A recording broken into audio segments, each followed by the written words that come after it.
நம்பினேன் உன்னையே நம்பினேன் ஸ்கந்தகுரோ உன்னையன்றி இவ்வுலகில் ஒன்றுமில்லை என்றுணர்ந்தேன். நன்கறிந்து கொண்டேன் நானும் உனதருளால் விட்டிட மாட்டேன் கந்தா வீடதருள் வீரே. நடுநற்றித்தானத்து நானுனை தியானிப்பேன் பிரம்ம மந்திரத்தை போதித்து வந்திடுவாய். சுழுமுனை மார்க்கமாய் ஜோதியைக் காட்டிடுவாய் சிவயோகியாக எனச் செய்திடும் குருநாதா. ஆசையறுத்து அறநடியைக் காட்டிவிடும் மெய்யடியராக்கி மெய்வீட்டில் இருத்திவிடும். கொங்கு நாட்டிலே கோயில் கொண்ட ஸ்கந்தகுரோ கொல்லிமலை மேலே குமரகுருவானவனே.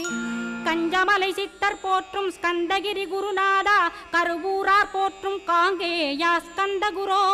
மருதமலை சித்தன் மகிழ்ந்து பணி பரமகுரோ சென்னிமலை குமரா சித்தர் கருள்வோனே. சிவவாக்கிய சித்தருளை சிவன்மலையில் போற்றுவர்